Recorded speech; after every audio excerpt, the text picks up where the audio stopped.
Porque igual, pero bueno, lo que pasa es que ahora tenemos poco tiempo, así que va a ser más corto el repaso.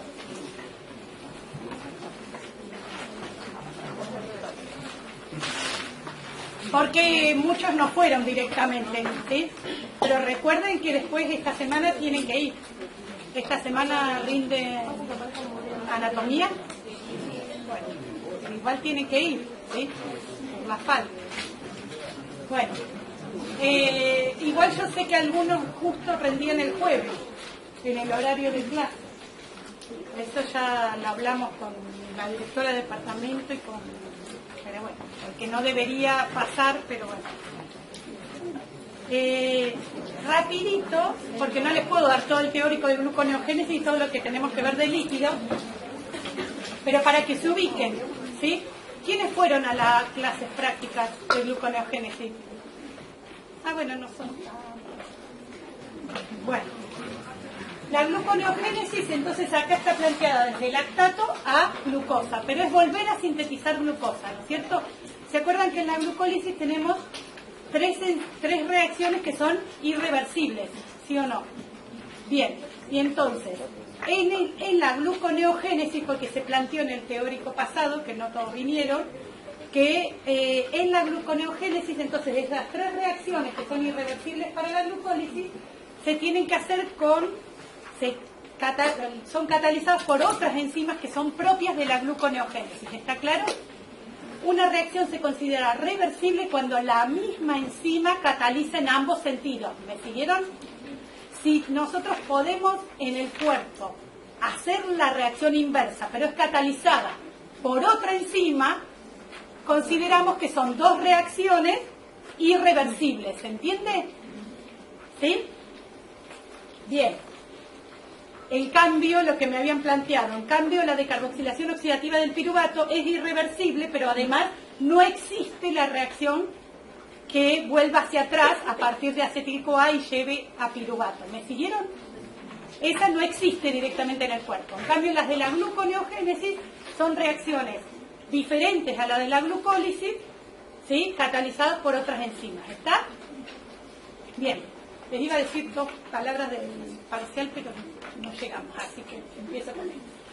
Entonces, la gluconeogénesis, lo importante es que tenemos, a partir de distintos sustratos, volvemos a sintetizar glucosa. ¿En qué momento, situación metabólica, va a estar activa la gluconeogénesis? En ayuno, en ejercicio también, ¿sí?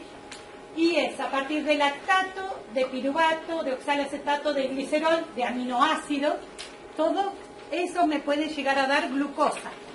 Muy rapidito les digo, ¿eh? Entonces ayuda a mantener la glucemia en periodos de ayunos y también se activa en periodos de ejercicio. Porque hay órganos que necesitan sí o sí glucosa, que es el cerebro y además los eritrocitos, porque no tienen mitocondrias. Los testículos también son dependientes de glucosa y la médula renal. ¿Está? Y todo esto lo vamos a sacar. Entonces, yendo de abajo hacia arriba, es decir, de piruvato a glucosa, la primera reacción irreversible que nos encontramos de la glucólisis, ¿cuál es? La catalizada por la piruvato quinasa, ¿se acuerdan? Entonces tenemos que volver de piruvato a ¿qué? A fosfoenol piruvato. Eso se vuelve con dos reacciones, ¿está claro? La catalizada por la piruvato carboxilasa y la catalizada por la fosfonol piruvato carboxiquinasa. No las vamos a ver en detalle, sino la regulación, ¿está?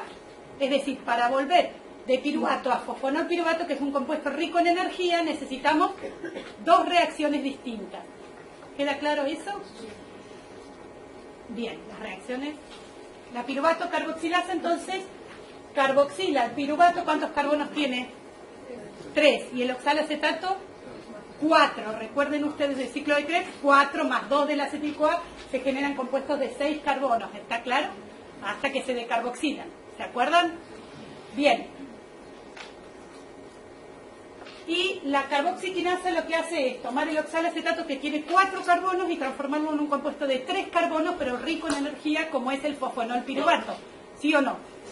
Entonces es una forma de activarlo. Al piruvato le agregamos un carbono, después le sacamos un carbono. ¿Está claro? Todo eso para poder volver de piruvato a fosfonol piruvato. ¿Dónde está la piruvato carboxilasa localizada? ¿Adentro de dónde? De la mitocondria. Entonces eso lo que hace es que agrega pasos, pero son pasos que no son realmente, digamos, de conversión de compuestos, sino que de piruvato a oxalacetato ocurre dentro de la mitocondria. ¿Y hay transporte de oxalacetato hacia afuera? No, sale disfrazado porque no tiene transportador. Como malato, como fosfonol piruvato, porque un poquito de fosfonol piruvato carboxiquinasa hay, poquita, dentro de la mitocondria, o como un aminoácido que se llama aspartato. ¿Me siguieron? Muy rápido, vamos, pero es un repaso. Entonces, todos esos pasos, ¿son pasos de la gluconeogénesis? No, las reacciones que necesito son la catalizada por la piruvato carboxilasa, la catalizada por la fosfonol piruvato carboxiquinasa. Pero en el medio hay transporte de oxalacetato disfrazado de otra cosa para que salga de mitocondria. ¿Está claro? El resto de la gluconeogénesis ocurre en el citosol. ¿Sí? ¿Excepto cuál? La glucosa 6-fosfatasa, que vamos a ver después, que está en retículo, pero no importa, es muy detallado. Después necesito dos reacciones más que son que son inversas a las reacciones irreversibles de la glucólisis. La conversión de fructosa 1,6-bifosfato, ¿le suena? Bien, en fructosa 6-fosfato. Y entonces está catalizado por una enzima que se llama fructosa 1,6-bifosfatasa, que es la contraria a ¿cuál? De la glucólisis. Fosfofructoquinasa 1. La 2, la vamos a ver ahora en regulación. ¿Está claro? Es el paso inverso al catalizado por la fosfofructoquinasa 1. Y pasamos de una fructosa que tiene 2 fosfatos a una fructosa que tiene un fosfato. Después pasan varias reacciones para que la fructosa se convierta en glucosa 6-fosfato, no varias, no. Y después la glucosa 6-fosfato, ¿qué le tiene que pasar? Para poder salir por el GLUT2. Sacarle el fosfato. ¿Está claro? ¿Dónde ocurre la gluconeogénesis? Hígado, riñón e intestino. ¿Está claro? ¿Cuál es el más importante órgano gluconeogénico? Hígado. El riñón pasa a ser importante, no más importante que el hígado, pero pasa a ser importante en ayunos muy prolongados. ¿Está claro? ¿Sí o no? Bien. Entonces, ¿el músculo tiene gluconeogénesis? No. ¿Está claro? Bien. Y entonces esta enzima es la glucosa 6-fosfatasa que le saca el fosfato y entonces puede liberar glucosa sangre por el GLUT2, ¿sí o no? Bien. No vamos a ver las reacciones en detalle, solo recuerden que la glucosa 6-fosfatasa está en retículo. Entonces entra la glucosa 6-fosfato, se desfosforila, sale del retículo, tiene transportadores para glucosa 6-fosfato y para glucosa, ¿está claro? Y después sale a sangre por el GLUT2. ¿Está? Tanto en intestino como en riñón, como en hígado. Está el GLUT2, ¿se acuerdan? Bien. Esto no lo vamos a ver, lo ven ustedes. A partir de qué sustratos se puede generar glucosa, ¿sí? Glicerol, que lo vamos a repetir hoy, ¿sí? Porque es parte de lípidos, ¿no es cierto? De glicerol, que viene de los triacilglicéridos. Esto es importante. Todos los intermediarios del ciclo de Krebs son gluconeogénicos. ¿Queda claro? ¿Intermediario qué es?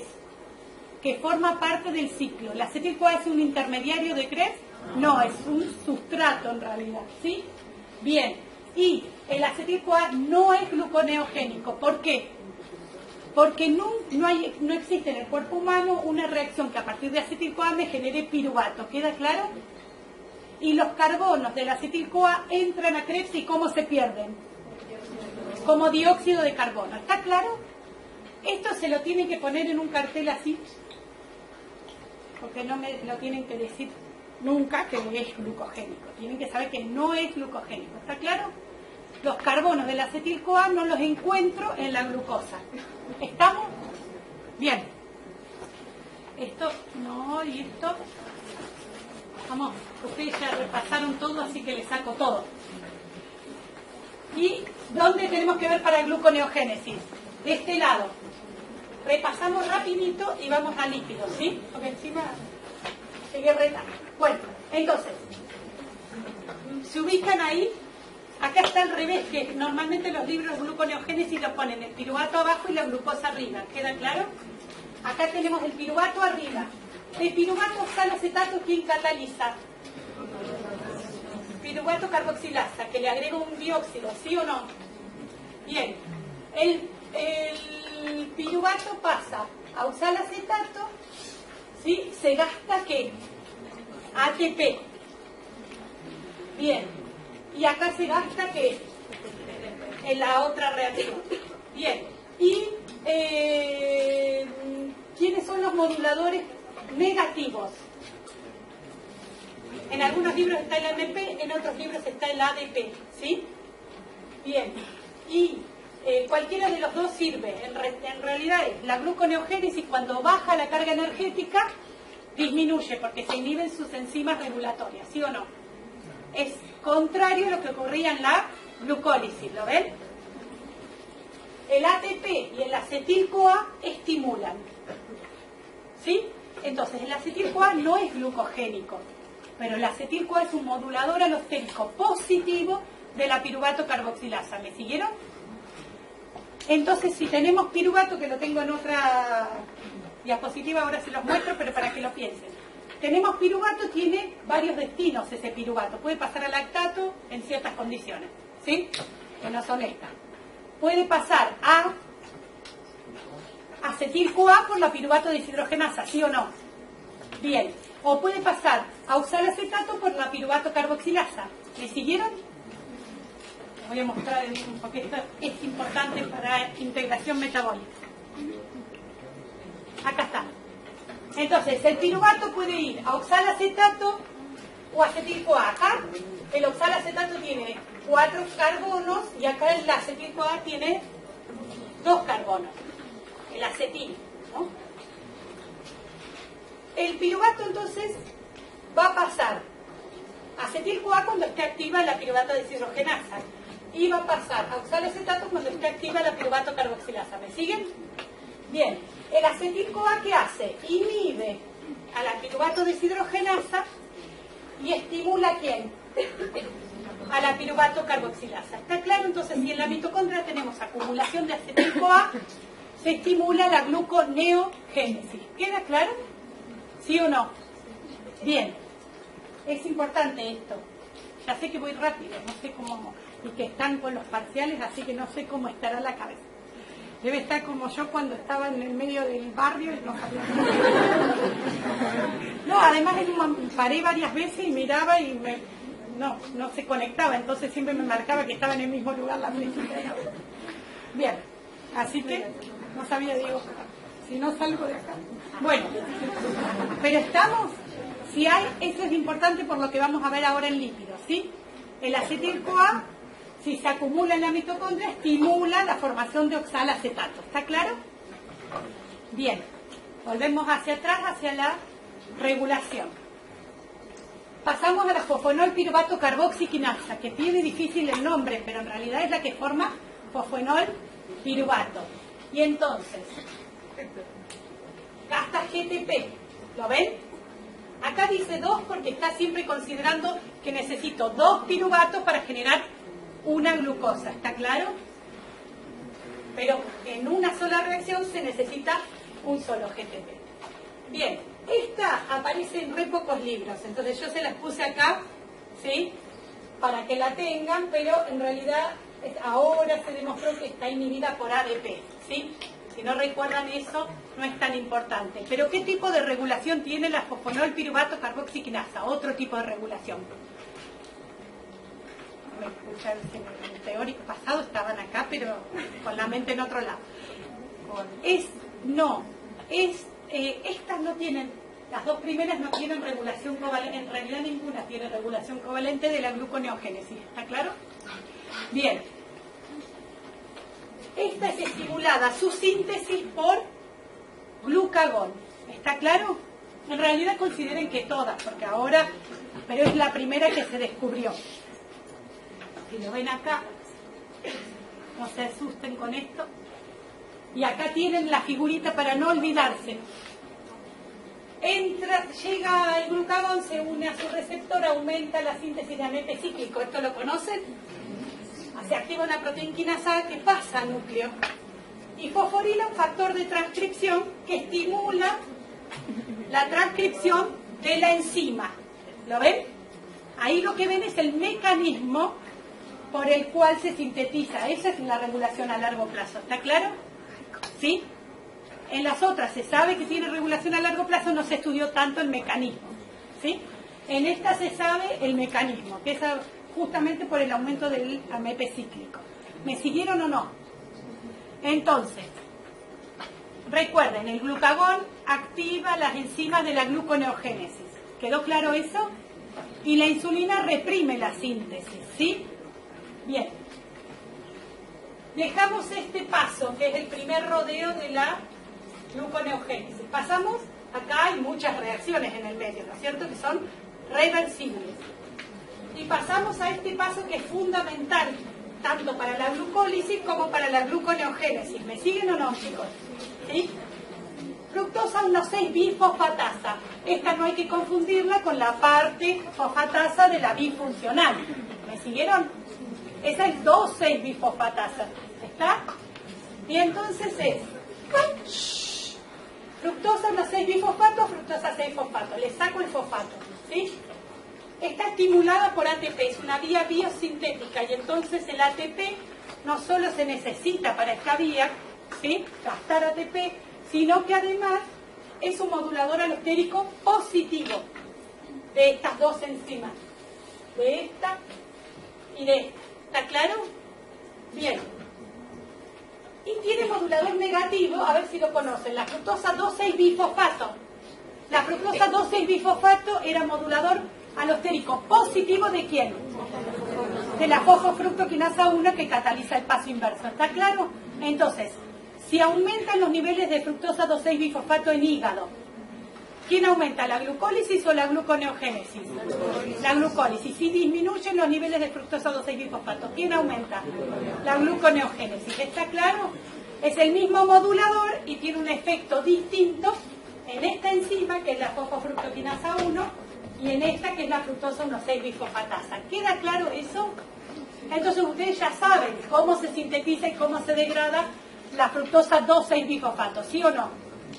¿Sí? Entonces, si saben eso, van a saber cuándo va a estar disminuidos los niveles de fructosa 2,6-bifosfato en hígado. ¿Cuándo están disminuidos los niveles de fructosa 2,6-bifosfato en hígado? En ayuno, porque llega el glucagón. En ejercicio, que llega la adrenalina. ¿Está claro? ¿Sí? Bajan los niveles de fructosa 2,6-bifosfato. ¿Sí? Porque se inhibe la fosfofructoquinasa 2 y se activa la otra parte de la enzima bifuncional. ¿Me siguieron?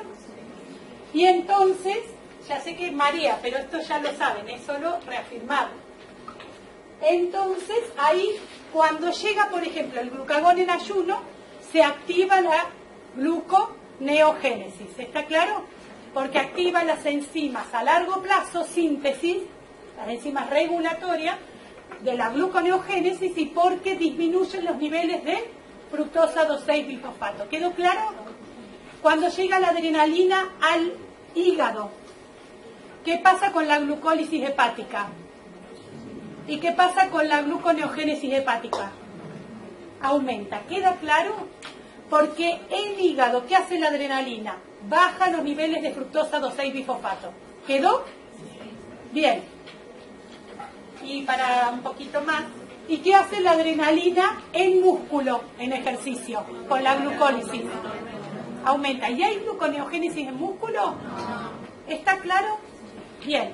Entonces, esas acciones de la adrenalina son para favorecer que el hígado libere glucosa a sangre y el músculo tenga su propia glucosa de la glucogenólisis y la que le viene de la sangre a partir del hígado. ¿Está claro? ¿Sí o no? Sí. Ahí se perdieron, me parece. músculo en ejercicio, llegó la adrenalina, ¿de dónde va a obtener la glucosa ese músculo en ejercicio? De la glucogenólisis hepática, de la glucogenólisis muscular, de la glucogenólisis hepática, de la gluconeogénesis hepática. ¿Queda claro? Le llega glucosa por sangre, la glucosa que él tiene. Bien, ¿y qué va a hacer con esa glucosa? Glucólisis. ¿Está claro? ¿Sí o no? Bien. ¿Sí? Entonces vamos integrando, ¿no es cierto?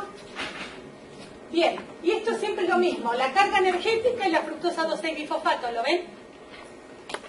Es lo que regula. ¿Tiene regulación covalente esta enzima? ¿Directa sobre la enzima? No. ¿Quién tiene regulación covalente? La fosfofructoquinasa 2, fructosa 2,6-bifosfatasa. ¿Está claro? ¿Qué porción tiene que estar activa de la enzima bifuncional para que esté activa la gluconeogénesis? La porción fosfatasa, para que bajen los niveles de fructosa 2,6-bifosfato. ¿Queda claro? Bien.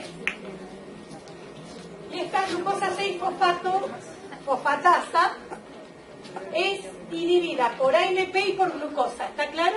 Baja la carga energética, se inhibe, y la glucosa inhibe su propia formación. ¿Está?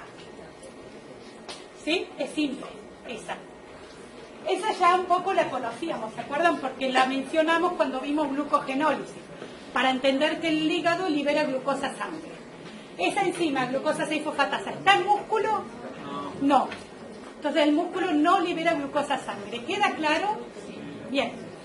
Y ya tenemos todo, porque esto es en curvas y en todo lo que ya les dije, de la enzima bifuncional y de la...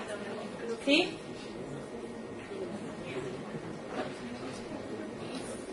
Y todo esto es lo que... Pero voy a detenerme en una parte y vamos a ir a lípidos, que les iba a dar la parte de digestión de lípidos, pero que nunca la daba. Pero la van a ver ustedes en las guías y voy a empezar directamente con lipólisis. ¿Sí? Entonces, ¿cómo es una vía biosintética que se requiere para la gluconeogénesis? ATP, poder reductor, que en este caso en vez del NADPH es el NADH. ¿Qué se generaba durante la glucólisis? ¿Recuerdan qué coenzima reducida? NADH. Y entonces en la misma reacción, que es reversible, voy a consumir, ¿sí?, NADH, y se va a generar NAD oxidado. ¿Queda claro? Cuando hacía la glucólisis, ¿qué le hacía a la glucosa? La rompía en dos y la oxidaba, ¿sí o no? Ahora, cuando parto de otro compuesto para ir a glucosa, ¿qué tengo que hacer? Juntar dos piruvatos, digamos, no se juntan a esa altura, sino a la altura de la asquerosa fosfato, pero además reducirlo. ¿Queda claro? Bien. Y esqueletos carbonados, obvio que necesito, porque si no tengo esqueletos carbonados. Ahora, cuando les pregunto en el final, me dicen siempre, ¿qué necesito para la gluconeogénesis? Y piruvato, lactato, aminoácidos, perfecto, pero se quedan en esto. El esqueleto carbonado. Y recuerden que necesito ATP y poder reductor. ¿Está claro? ¿Sí? Bien. Esto no se los di, el teórico pasado, y es lo que vamos a ver. Esto lo tienen que entender. ¿Qué vías o reacciones aportan el ATP? Lo aporta, que lo vamos a ver ahora, la beta oxidación de ácidos grasos. ¿Está claro? Ahora vamos a ver en qué consiste. Pero es decir, ustedes saben que los lípidos en el cuerpo cumplen funciones estructurales, algunas, pero más que nada de reserva energética, ¿sí o no? Entonces, si son reserva energética, son un combustible, ¿sí? Y yo voy a usar ese combustible, lo voy a oxidar para generar ATP, y en el hígado esa oxidación de ácidos grasos me va a dar el ATP necesario para hacer gluconeogénesis. ¿Me siguen? ¿O bajo un poco un cambio? No, díganme, porque voy rápido. Y ahora vamos a ver por qué el ciclo de Krebs no me aporta tanta energía en el hígado cuando está activa la gluconeogénesis. ¿Sí?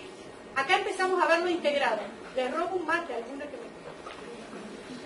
me... Tengo agua, pero quiero...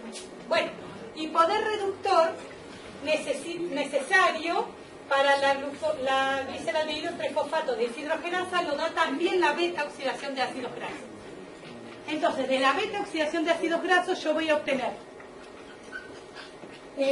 ATP y también voy a obtener poder reductor. ¿Me siguieron? Lo vamos a ver más ahora que vamos a ver líquidos. Los esqueletos carbonados ya sé que el glicerol lo puedo, de la lipólisis, que también la vamos a ver ahora, de triacilgliceroles. ¿Qué son los triacilgliceroles o triglicéridos? Ustedes los vieron, ¿no? Un glicerol y 3 ácidos grasos. El glicerol tiene 3 carbonos y entra a la altura de las triosas fosfato. Los ácidos grasos ya vamos a ver qué pasa. Y las reacciones anapleróticas del ciclo de Krebs, que se acuerdan que las vimos cuando vimos ciclo de Krebs, que era un nombre raro, pero todo lo que rellene el ciclo de Krebs me da esqueletos carbonados para la glucosa, porque todos los intermediarios de Krebs son glucogénicos o gluconeogénicos. ¿Está claro? Bien, a esta tienen que volver antes del segundo parcial cuando ya comprendan todos los temas, ¿sí? Entonces hay cooperación entre órganos. ¿Están muy agotados de los parciales? Porque sí, no, porque nosotros también en docencia y todo, mayo y junio son como 2 meses cargados. Bueno, pero acuérdense de respirar. Se buscaron meditaciones, no meditaciones. Sí, no, yo les digo en chiste, pero no es de chiste. Relajaciones cortas, de 1 minuto, 3 minutos. Está probado que aumentan. A veces si haces una relajación bien, aprendés a hacerla bien, de 3 minutos, por ahí guiada por una cosa de la computadora que te habla, o que tiene musiquita, y lo aprendés a hacer, equivale a un descanso a veces de una siesta de 2 horas. Entonces, como están cansados,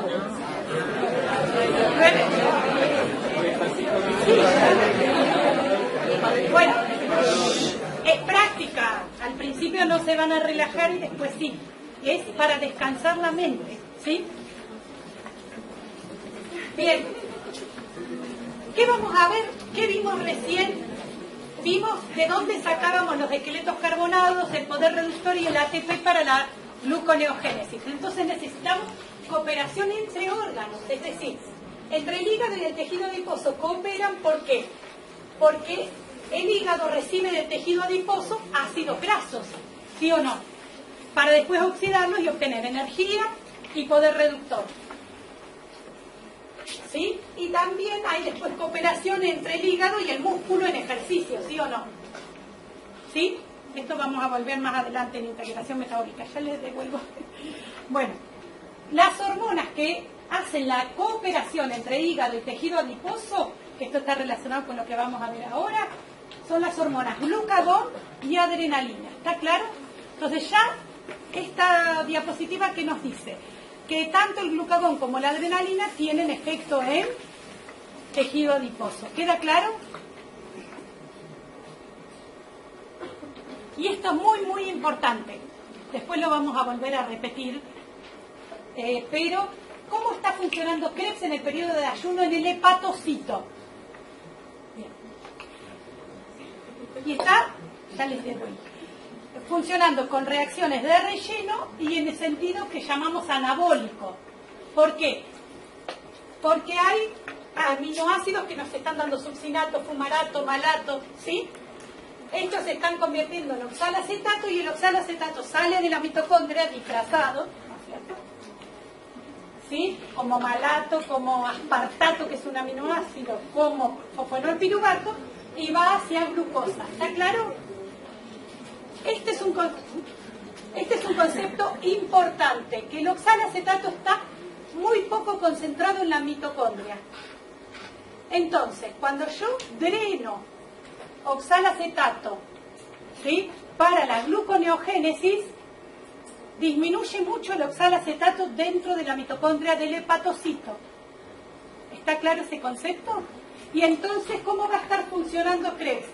¿El acetil-CoA se puede unir al oxalacetato si está muy disminuido? No, algo de Krebs tengo que tener, ¿no es cierto? no es que no funcione nada, pero está muy disminuido en el hepatocito gluconeogénico. ¿Está claro? Si está muy disminuido, entonces se me acumula acetil-CoA, ¿sí o no? Se acumula acetil-CoA, y el acetil-CoA, ¿qué va a estimular? ¿A qué enzima que vimos recién? A la piruvato carboxilasa, que me va a generar a partir de piruvato oxalacetato. ¿Está claro? Entonces va a favorecer a la gluconeogénesis. ¿De dónde puede venir? No tienen por qué saberlo, pero yo lo pregunto. ¿De dónde puede venir el acetil-CoA en el hígado gluconeogénico? Yo digo que se acumula acetil-CoA porque no entra Krebs. Si se acumula acetil-CoA, ¿está activa la piruvato deshidrogenasa? No. Entonces no viene el piruvato, porque el piruvato pasa a oxalacetato. ¿Está? De los ácidos grasos, que es la técnica, la vía que vamos a ver ahora, ¿sí? La beta oxidación de ácidos grasos da acetil-CoA. ¿Está? ¿Sí? ¿Qué?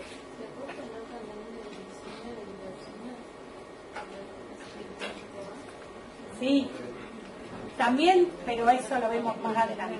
También el acetil-CoA puede venir de los aminoácidos que se llaman cetogénicos, pero después lo vemos bien, porque es más adelante.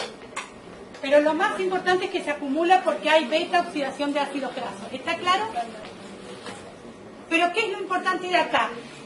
Que el oxalacetato se drena para gluconeogénesis y que entonces el acetil-CoA se acumula. ¿Está claro? Esto lo vamos a ver ahora de nuevo en líquidos. Y el ciclo de Cori, algunos que estuvieron en las clases lo vieron, ¿no es cierto? El ciclo de Cori es un ciclo de cooperación entre órganos. En este caso está representado por el eritrocito y el hígado, pero el hígado siempre está. Pero ¿qué puede haber acá en vez del eritrocito? Una fibra muscular, ¿no es cierto? El músculo.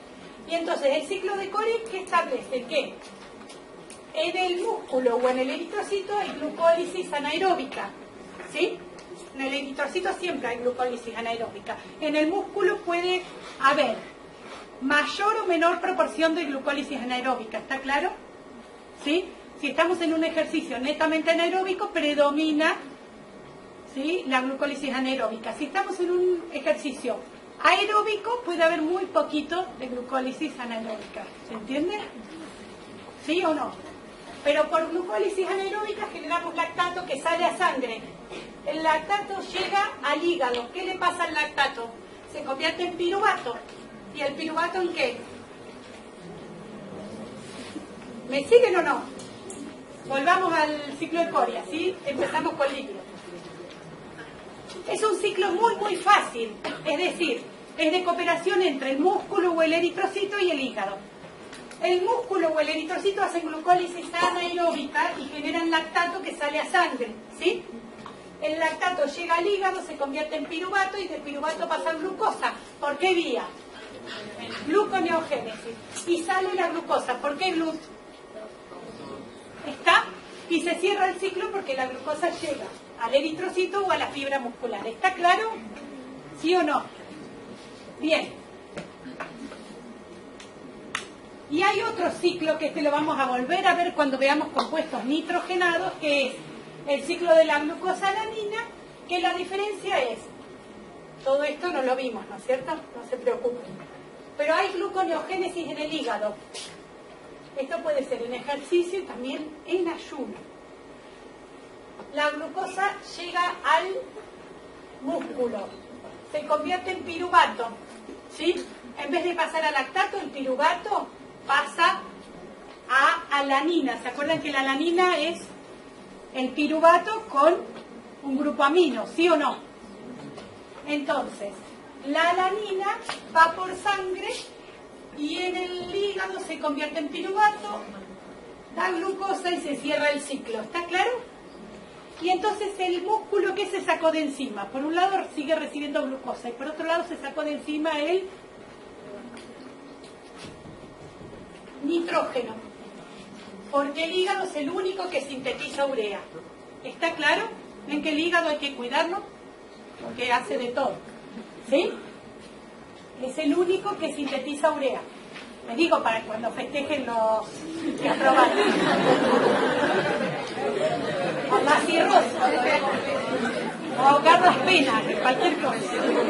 Bueno. Chicos, vamos a volver sobre estos ciclos, pero ya para que vayan teniendo una idea. Que ahora vamos a empezar a integrar todos los metabolismos y la cooperación entre los órganos. ¿Está claro? Porque si no, no puedo. Bien. Muy rápido lo di, pero esta última parte no se las había dado la clase pasada porque era... Bien. Y entonces empezamos con los lípidos. Yo había puesto esto de digestión y absorción, que no puse... no lo puse visible todavía porque está en otras diapositivas, pero hoy les voy a poner todas visibles, porque hay 3 presentaciones de PowerPoint de lípidos, pero no doy 3 teóricos porque no me da. Lípidos es grande, ¿sí? Hasta para los ayudantes dicen, uy, empezamos con lípidos. Son lindos, pero a veces es un poco pesado, pero es lindo. Entonces, yo les había puesto digestión y absorción, pero no lo vamos a ver ahora porque si no les voy a hacer mucho bollo en la casa. Lo que tienen que, esto es lo que van a empezar a ver en la guía, ¿está claro? ¿Sí? Entonces les digo, 2 palabras, no se los digo en detalle, y vamos a la lipólisis y beta-oxidación, que es lo que está más relacionado con la gluconeogénesis.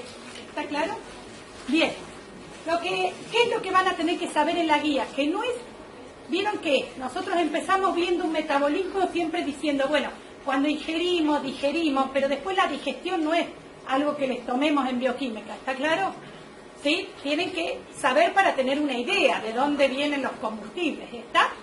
Entonces, ustedes saben que ingerimos grasas en la dieta, que la digestión de grasas está facilitada, porque esto lo ven en biología, ¿no es cierto?, por las sales biliares. Acá van a ver de dónde salen las sales biliares, que son derivadas de qué.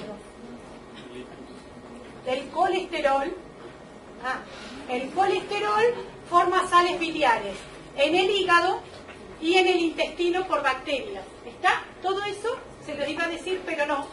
Y lo tienen ahora en la diapositiva, pero, o sea, se los iba a explicar, lo tienen que leer, ¿sí?, del libro. Pero la cuestión es, ¿cuál es el papel de las sales biliares? Emulsifican las grasas para que puedan actuar las lipasas. Las lipasas son proteínas y tienen que actuar sobre un compuesto que es un lípido que es, ¿cómo se llama?, hidrofóbico, ¿no es cierto? Y entonces las sales biliares ayudan a esa interfase lípido-agua para que las lipasas puedan digerir. ¿Está claro? ¿Sí? Bien.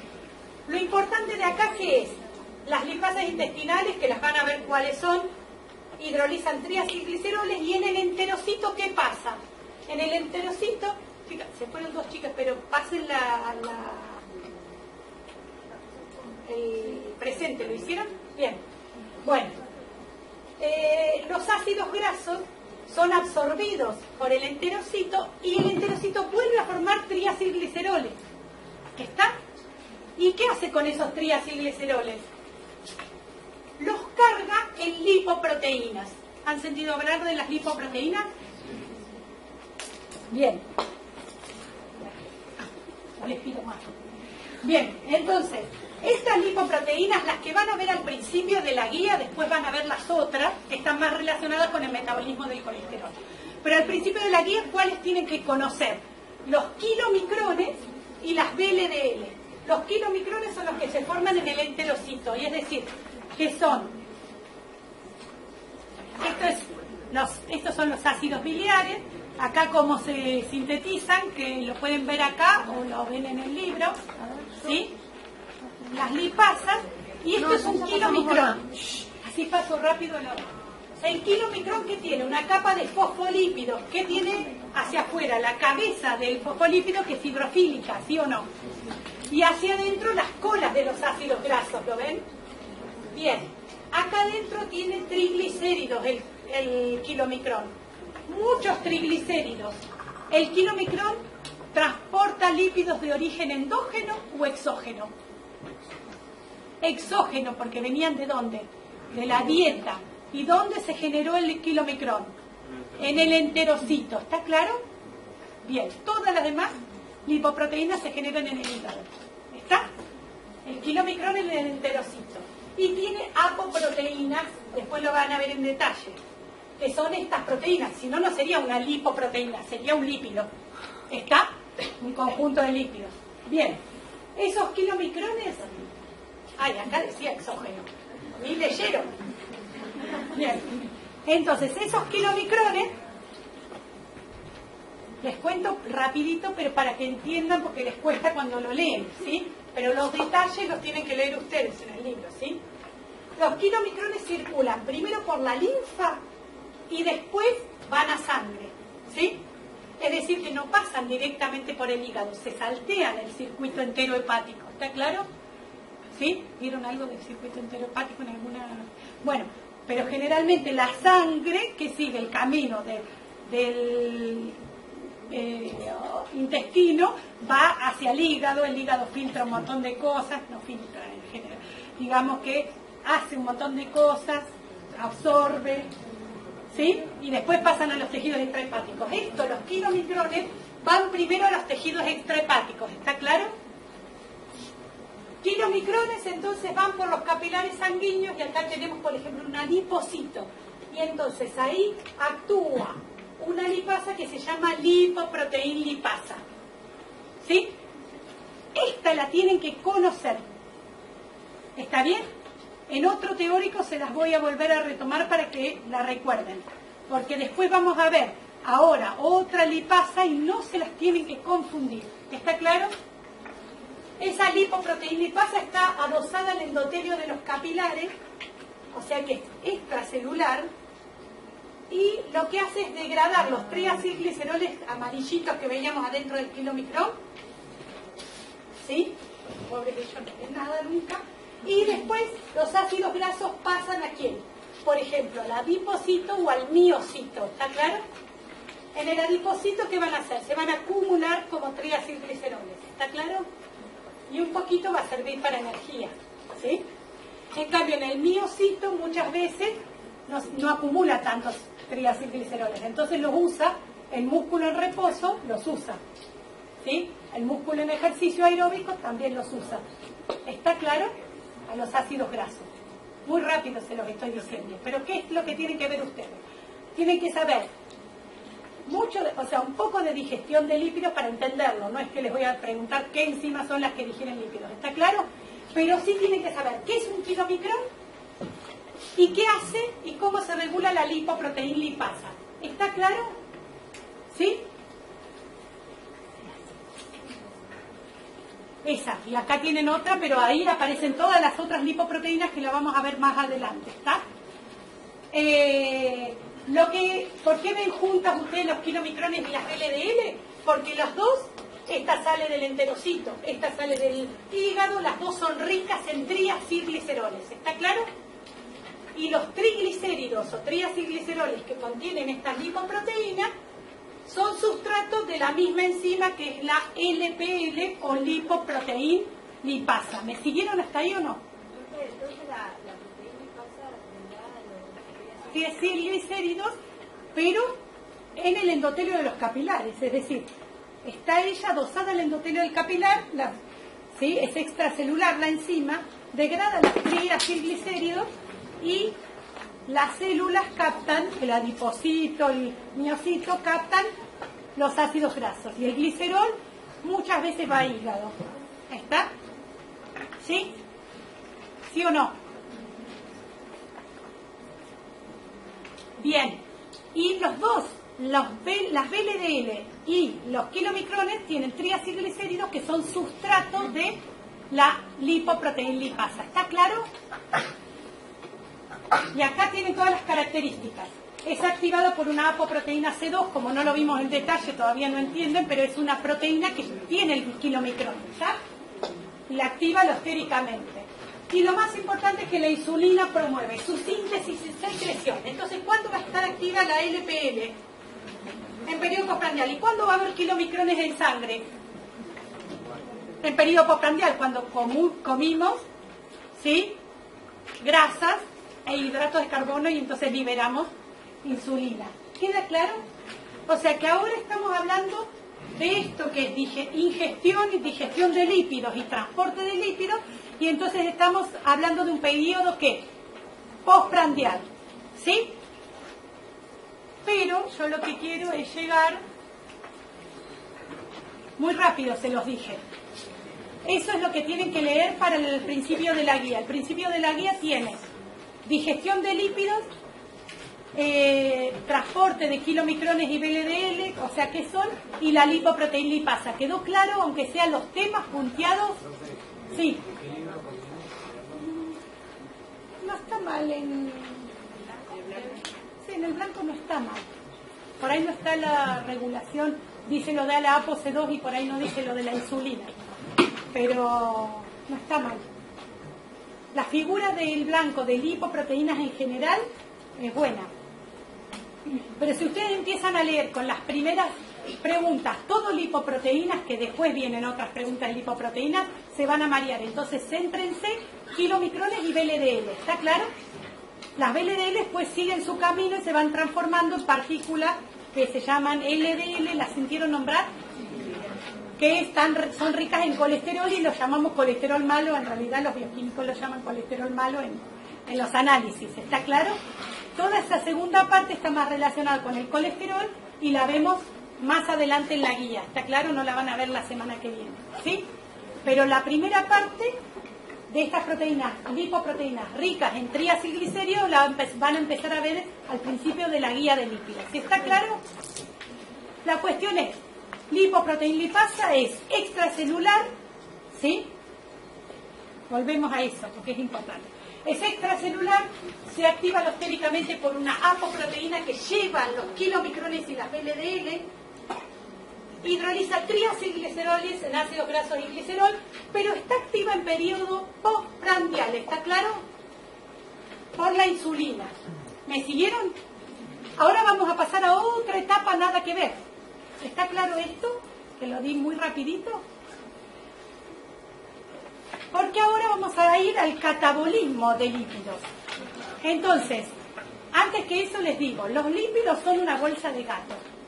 ¿Se me escuchan los químicos? Es decir, en lípidos nosotros colocamos un montón de compuestos muy diferentes, pero muy diferentes en estructura. Lo único que tienen en común, ¿qué son? Que son hidrofóbicos. ¿Está claro? Bien, entonces vamos a ver distintos compuestos, ¿sí?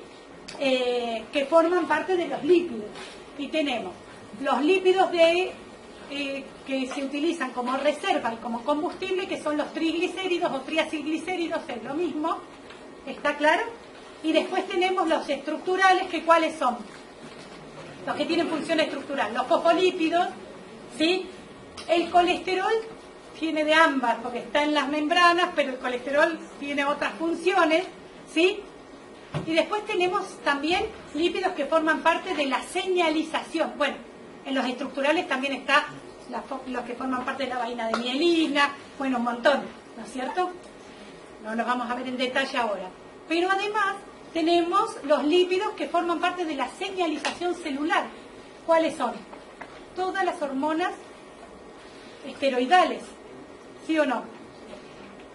Que tenemos desde glucocorticoides, no las han visto mucho ustedes, las hormonas sexuales, todas esas son hormonas lipídicas. ¿Está? Bien, entonces tenemos una variedad de lípidos importante. Acá que vamos a ver, los ligados más al metabolismo. ¿Está claro?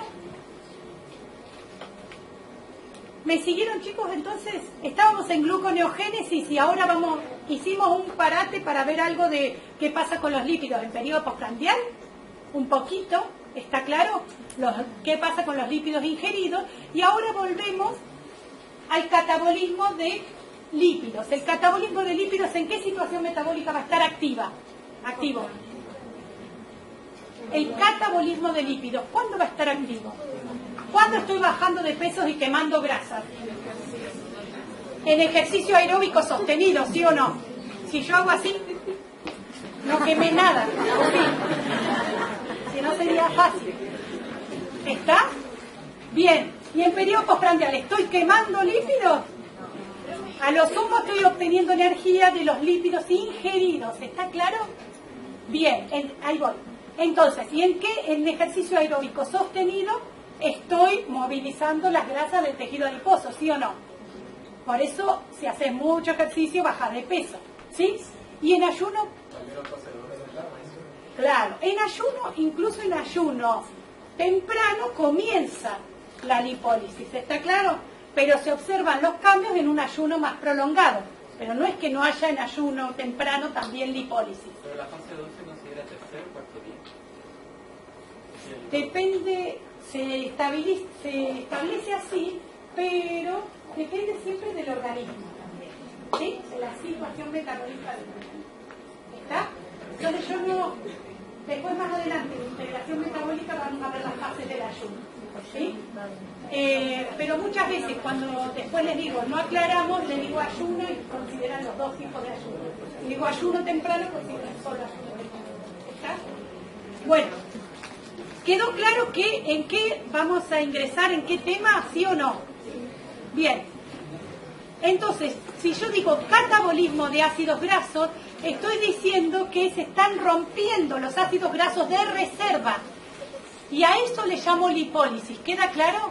Entonces, lo que hacía la lipoproteína lipasa no le llamo lipólisis. ¿Está claro?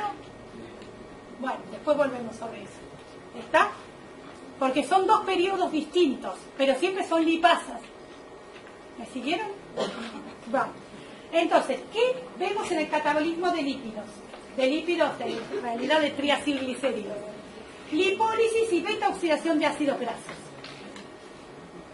¿En qué situaciones? Ya lo dijimos. ¿En qué situaciones va a estar activo el catabolismo de triacilgliceroles y ácidos grasos? Ayuno, ¿sí? Y ejercicio aeróbico. ¿Está claro? Sostenido, digamos, en esos dos. Ejercicio aeróbico. Bien. ¿Y en qué otra situación que es patológica puede estar activo? Todavía no vieron la regulación hormonal, nada, pero que se asemeja en algunas cosas al ayuno. Si ustedes, claro, si ustedes me dicen que está activo en el ayuno, ¿qué hormona va a estar presente? Glucagón. ¿Y va a faltar cuál? Insulina. ¿Y entonces en qué situación patológica se da eso? En la diabetes tipo 1. No tratada, porque si se inyecta insulina es otra cosa. ¿Queda claro? También va a estar activa la lipólisis en la diabetes tipo 1 descompensada o no tratada. ¿Queda claro? Por ejemplo, ¿en el Parkinson también puede ser este o no? Es otra cosa el Parkinson. Porque el Parkinson es un déficit de funcionamiento de las neuronas dopaminérgicas. ¿Está? Y es diferente. ¿Sí? No sé en qué materia la van a ver bien. ¿Sí? Pero es diferente. Estamos hablando acá de insulina y glucagón, ¿sí? ¿Está? Obviamente muchas de esas enfermedades después se combinan con situaciones de estrés metabólico, pero es más complejo, no es tan... ¿Sí? ¿Qué? ¿Cómo? Sí, pero el tema del cortisol y otras hormonas no la vamos a ver en detalle porque simplificamos en esta asignatura, ¿está claro? Entonces nos detenemos, chicos, escúchenos, porque también está la hormona de crecimiento, porque también, ¿sí? Pero entonces las hormonas que vemos en esta asignatura son insulina, glucagón, adrenalina, ¿está bien? Ahora les voy a nombrar unas que también activan la lipólisis, pero lo que yo quiero que sepan es insulina, glucagón y adrenalina. ¿Está claro? No porque no haya otras que afecten, sino porque tenemos que simplificar. Si le damos con extremo detalle, salen sin comprender lo macro. ¿Está? ¿Sí? Bien. Aquí llamo lipólisis a los hidrólisis de triacilglicéridos de reserva, que dan glicerol y ácidos grasos. ¿Está claro? Bien, pero son de reserva, no de la dieta. ¿Queda claro? O sea, en algún momento por ahí fueron de la dieta, pero ya no. ¿Sí? Bien. ¿Cuál es la enzima? Esto es lindo, ¿eh? Es fácil. ¿Cuál es la enzima que hidroliza triacilglicéridos? La lipasa sensible a hormonas, LSH, es la sigla, ¿sí? Yo siempre prefiero que me pongan todo el nombre, pero bueno, para no confundir con la lipoproteína lipasa, ¿queda claro? ¿Sí o no? Esta lipasa sensible a hormonas, ya sabemos que entonces tiene regulación común, a través de hormonas, y ahora vamos a ver cómo es. Hidroliza los triacilglicéridos de reserva dando glicerol y ácidos grasos. Ya lo dijimos 500 veces, ¿no? Bien. Está presente en el adipocito y es intracelular. Y también está presente en otros tejidos. En el hígado, pero a veces no le llaman de la misma forma, pero no importa. Nosotros lo vamos a llamar de la misma forma. Y en otros tejidos. ¿Está claro? Es una lipasa intracelular. ¿Está claro? Es otra diferencia con la lipoproteína lipasa. ¿Sí? Claro. Y esta, mírenla acá. La lipasa sensible a hormonas del adipocito es activada ¿por quién? Por glucagón y adrenalina. ¿Tiene sentido? Porque el glucagón en ayuno y la adrenalina en ejercicio aeróbico. ¿Sí? Por fosforilación, mediante el aumento de AMP cíclico y la activación de PK. ¿Le suena el mecanismo? Bien, es el mismo mecanismo que vimos para el glucógeno, ¿sí o no? Entonces, ahora la vamos a ver en una diapositiva. Pero estamos acá, este es el adipocito, tenemos los triglicéridos, actúa la triacilglicerol lipasa, porque la van a encontrar con este nombre, pero que es la lipasa sensible a hormonas, ¿está claro? Actúa esta y en realidad saca uno de los ácidos grasos, los dos de los extremos puede sacar, y nos puede quedar diacilglicerol, ¿me siguen o no? Y monoacilglicerol, ¿está claro? No se lo aclaraba nunca, pero como lo dicen los libros, y después pueden actuar otras lipasas, ¿está? Para sacar el último ácido graso. Pero lo importante es que si no comienza esta, no comienza la lipólisis. ¿Queda claro? Si ustedes me dicen que la lipasa sensible a hormonas hidroliza triacilglicéridos a glicerol y ácidos grasos, lo consideramos bien. ¿Está? ¿Sí? Por más que necesite que le ayuden otras. Entonces, los ácidos grasos van a circular por sangre, pero son hidrofóbicos, tienen una cola muy hidrofóbica. ¿Cómo circulan? ¿Unidos a qué? A proteínas. ¿Cuál? La albúmina. La albúmina, su función es llevar ácidos grasos, y los fármacos hidrofóbicos que tomamos también son llevados por la albúmina. ¿Está claro? Bien. Entonces, hay ejercicio, hay ayuno, se degradan los triglicéridos hepáticos también, pero del adiposo, los ácidos grasos circulan unidos a albúmina y pueden llegar, en este caso, a un miocito que está en reposo. Si está en ejercicio, perfecto, usa ácidos grasos. Si está en reposo, también usa ácidos grasos. En menor cantidad, pero usa. ¿Queda claro? Bien. También, ¿a dónde pueden llegar estos ácidos grasos? ¿A dónde pueden llegar? En ayuno. ¿Quién va a necesitar combustible? ¿El cerebro usa ácidos grasos? ¿Quién va a necesitar combustible, generar ATP, poder reductor para hacer gluconeogénesis? El hígado, ¿está claro? El hígado tiene su propia reserva de lípidos, pero en un ayuno o en un ejercicio llegan los ácidos grasos del tejido adiposo. ¿Queda claro? ¿Sí o no? ¿Sí?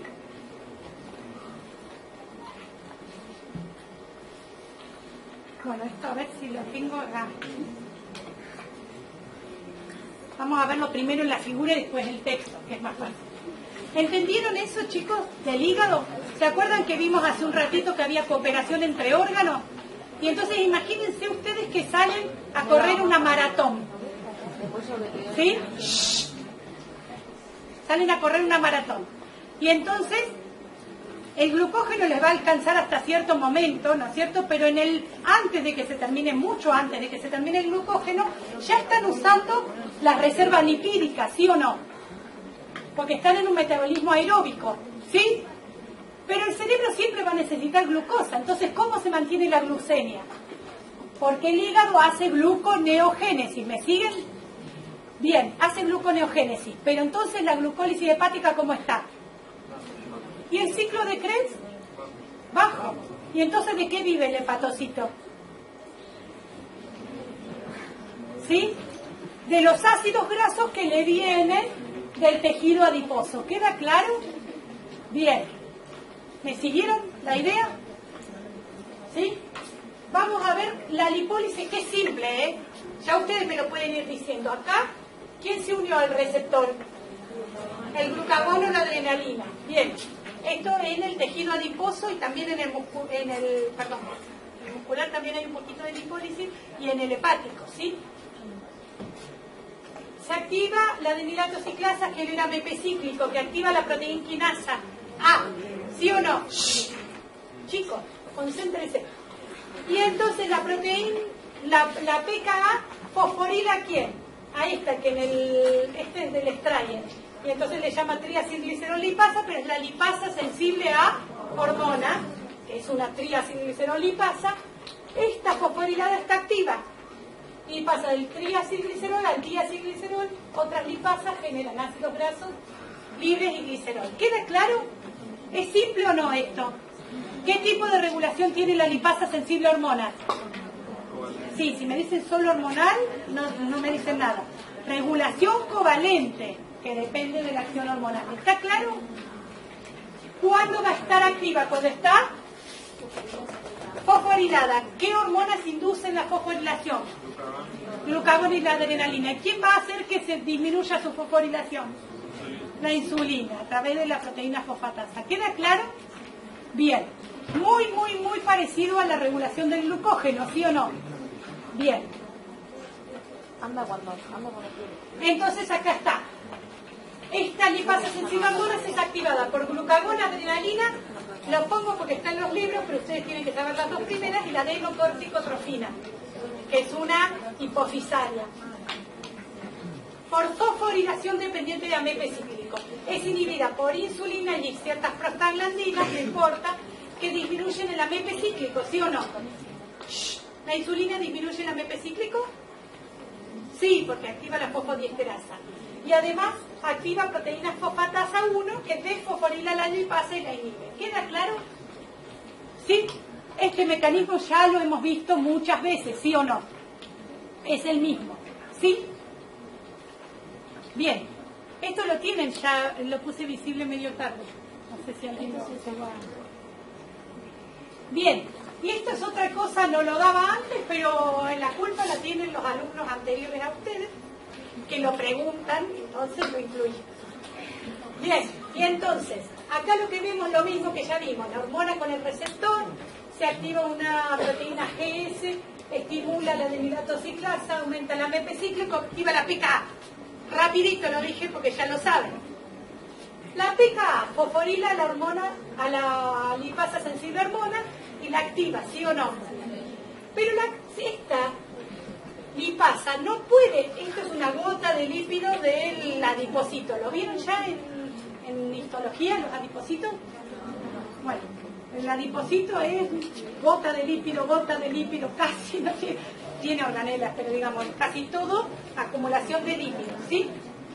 Esta lipasa, que es una proteína, no se puede aproximar, chicos, no se puede aproximar a la gota de lípido y empezar a degradar los triacilglicéridos porque están cubiertos por una capita de proteína que se llaman perilipinas. ¿Las han sentido nombrar? Bueno, estas perilipinas, ahora lo que pasa es que van a ser importantes cuando ustedes sean médicos, porque están siendo estudiadas por la obesidad, por la diabetes tipo 2, ¿está? Para aplicar algo farmacológico, ¿está bien?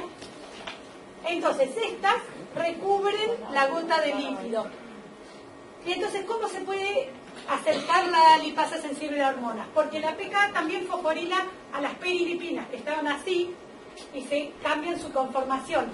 Y ahora permiten que llegue la lipasa sensible a hormonas. ¿Está claro? Es otro mecanismo de regulación, que es que las perilipinas también tienen que ser fosforiladas para que pueda actuar la lipasa sensible a hormonas. ¿Queda claro? Es para que lo sepan. Normalmente no tomo qué hacen las perilipinas, pero como lo van a leer en los libros, para que lo entiendan. ¿Está claro? ¿Sí o no? Bien.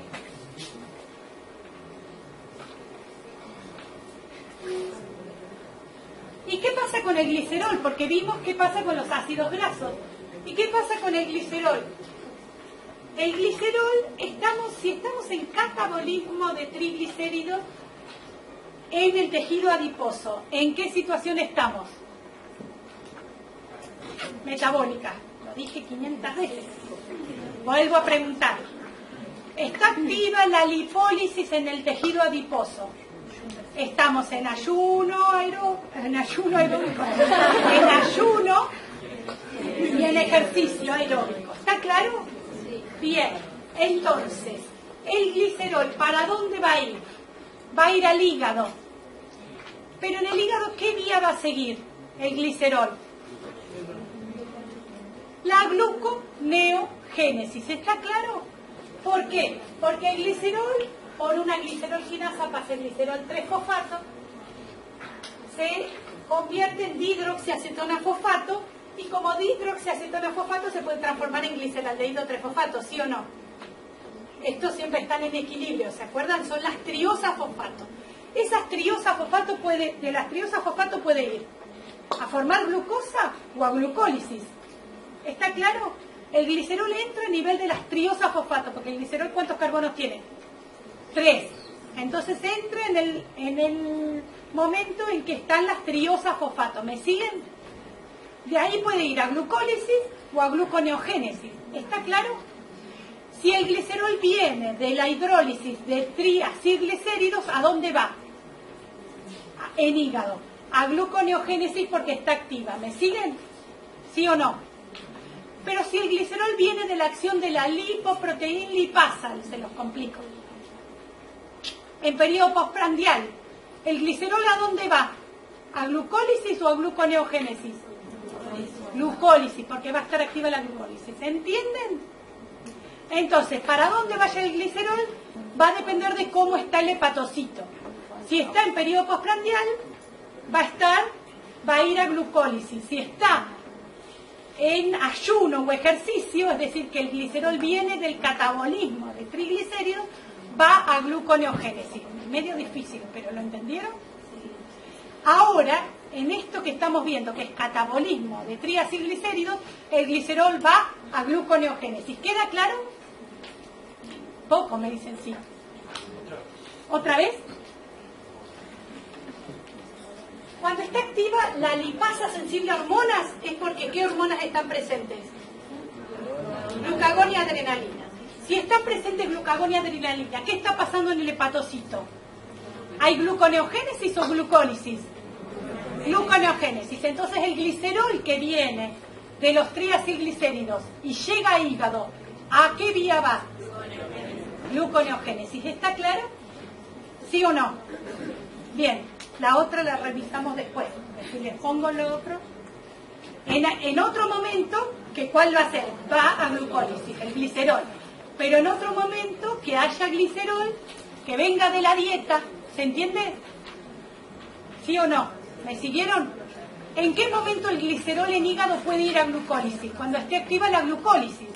¿Cuándo está activa la glucólisis hepática? Periodo postprandial. ¿Está claro? ¿Sí? Bien.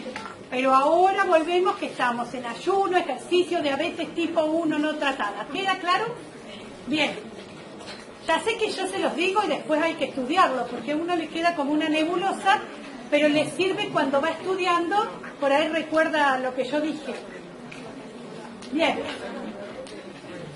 Hasta acá, no sé qué hora es, chicos. Todavía tengo, ¿no? Sí. Bueno. Hasta acá, ¿siguieron un poco? Lipólisis no es difícil, ¿no es cierto? Lo importante de lipólisis es que lipólisis es fácil. Y no la tienen que confundir a la lipasa sensible a hormonas, ¿con quién? Con la lipoproteína lipasa, que la vimos muy por encima. ¿Está? Pero la van a ver mejor en la guía. ¿Queda claro? Bien. Las dos son lipasas, pero una está activa en periodo postprandial y la otra en ayuno, ejercicio, diabetes. ¿Cómo era la otra? Una Lipasa sensible a hormonas, la que vimos hasta recién y en más detalle, ¿verdad? Háganse un cuadrito comparando las dos. Es que yo vuelvo para atrás y ahí les hago lío, me parece. Vuelvo de nuevo. ¿Cuál estuvimos viendo en catabolismo de lípidos? Que está activa, chicos, que está activa en situación de ayuno, de ejercicio aeróbico y de diabetes tipo 1. ¿Cuál es la lipasa que vimos que está activa en tejido adiposo? En esas situaciones metabólicas por adrenalina y glucagón. La lipasa sensible a hormonas. ¿Queda claro? Lipasa sensible a hormonas o LSH o triacilglicerol lipasa, que no me sale. ¿Pero por qué? Le decimos lipasa sensible a hormonas, pero algunos libros le llaman triacilglicerol lipasa. ¿Está? Ustedes, si saben lipasa sensible a hormonas, ya está. ¿Queda claro? Nos quedamos con esa. Entonces, hay lipólisis. Los ácidos grasos salían del tejido adiposo e iban circulando por sangre, unidos ¿a qué? Albúmina. ¿Queda claro? Llegan a los miocitos, al corazón, al miocito, digamos, bueno, a los cardiocitos, ¿sí? Y a los hepatocitos. Esos ácidos grasos, ¿me siguieron? Ahora, ¿qué va a pasar con los ácidos grasos? Es lo que vamos a ver. Y los ácidos grasos los vamos a oxidar para obtener energía. Y la vía se llama beta oxidación de ácidos grasos. ¿Por qué se llamará beta? Porque se oxida el carbono beta de los ácidos grasos. ¿Sí? El alfa es el que está unido a la cabeza del ácido graso, la que tiene el grupo carboxílico, en realidad no está unido. Es el grupo carboxílico, está unido al grupo carboxílico, perdón, y el beta es el... Primero está el ácido carboxílico, el alfa, el beta. ¿Está claro? Ahí se empieza a oxidar. ¿Está? El ácido graso. Por eso se llama beta oxidación de ácido graso. Los ácidos grasos, ¿cómo están? Tienen un grupo carboxílico que es la cabeza del ácido graso y la cola, ¿qué es? ¿Por qué decimos que es tan hidrofóbica? Porque es carbono, hidrógeno, carbono, hidrógeno, carbono, hidrógeno. ¿Sí? ¿Sí o no? Puede ser saturados o puede ser insaturados, es decir, tienen dobles ligaduras entre los carbonos. ¿Queda claro? Entonces están muy reducidos o muy oxidados, si son solo carbono e hidrógeno. Muy reducidos porque no tienen oxígeno, ¿se acuerdan? Bien, entonces si están muy reducidos, cuando yo los oxido, ¿obtengo más energía o menos? Más energía, ¿queda claro? Entonces, ¿por qué obtengo mucha energía de los ácidos grasos? No solo por la cantidad de carbono. Si yo tomara un ácido graso que tiene 6 carbonos como la glucosa, igual obtengo más energía porque está más reducido. ¿Está claro? ¿Sí o no? Está más reducido y entonces obtengo más energía. ¿Está? Además, ¿qué otra ventaja tienen los lípidos con respecto al almacenamiento de glucógeno? No tienen agua, se almacenan de manera más compacta porque son hidrofóbicos y entonces no acumulan agua. ¿Queda claro? No se hidratan. ¿Estamos? Bien. ¿Me siguen? ¿Están? ¿La mente? ¿Más o menos? Bien. Entonces, esto es lindo. Las otras partes de síntesis de lípidos por ahí les cuesta un poquito más, que no lo vamos a ver. Entonces, beta oxidación de ácidos grasos. Se activa el ácido graso en el citosol. El ácido graso pasó, ¿no es cierto? Venía unido al albúmina y pasó sin problemas. Bien.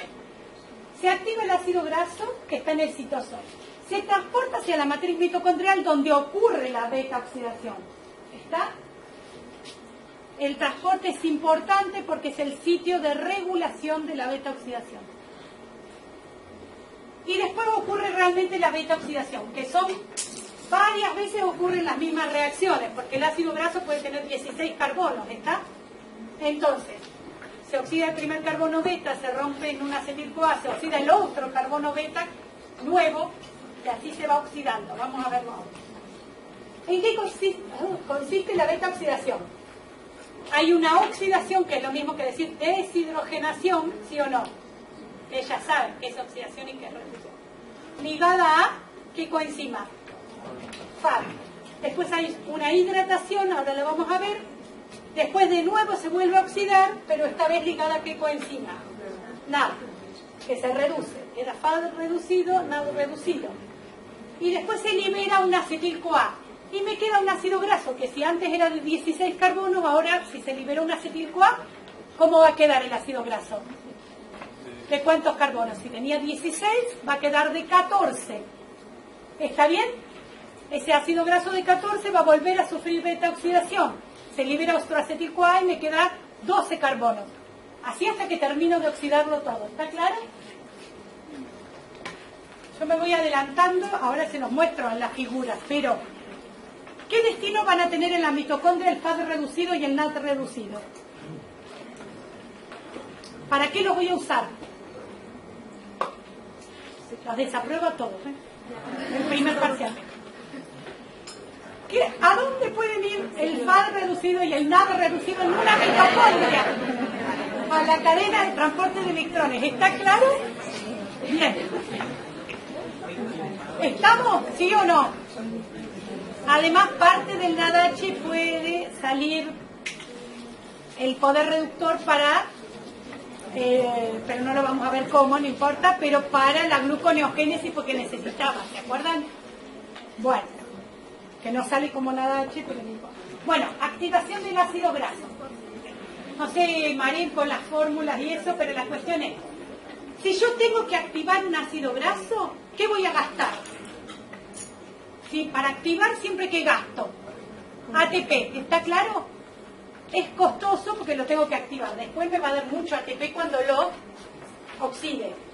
Y entonces ahí está el ATP, pero está en la fórmula, la adenosina, que es ribosa y adenina, adenina no, y 3-fosfato. Este es el ácido graso que tiene el grupo carboxílico y toda la cadena está como un R, ¿está claro? ¿Sí o no? Bien. Por una tioquinasa, el ácido graso primero queda unido a AMP y después le saco el AMP y le uno coenzima A. ¿Lo ven? Entonces gasto en realidad un ATP, pero considero como si fueran que hubiera gastado 2 ATP, porque gasto 2 enlaces fosfatos ricos en energía. ¿Me siguen? Lo vuelvo a decir. ¿Por qué gasto 2 enlaces ricos en energía? Porque yo acá tenía un ATP, ¿lo ven arriba? Y ahora aquí tengo AMP, ¿está claro? Y se liberó un pirofosfato, que es fosfato y fosfato. ¿Lo ven? El pirofosfato rápidamente casi no existe en la célula. El pirofosfato se degrada completamente a 2 fosfatos inorgánicos. Es decir, que no tengo más el enlace de alta energía entre estos dos, ni tengo más el último fosfato que tenía acá, que quedó pegado al ácido graso. Entonces gasté 2 enlaces fosfato de alta energía. ¿Me siguieron o no? Yo tenía un ATP, ahora tengo una AMP. Entonces gasté, es como si hubiera gastado 2 ATP. ¿Queda claro o no? Bueno. Lo importante es que gasto ATP, 2 enlaces fosfatos ricos en energía, y finalmente el ácido graso, ¿a qué me queda unido? A la coenzima A. ¿Sí o no? Y entonces ahora el ácido graso activado unido a coenzima A, ¿cómo se llama? Eso es sumamente importante, por eso lo pregunto, porque después se confunde acetil con acil-CoA.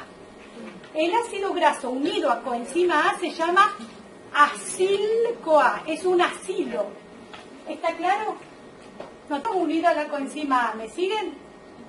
En cambio el acetil, ¿cuántos carbonos tenía unido a la coenzima A? 2 del acetil. ¿Queda claro?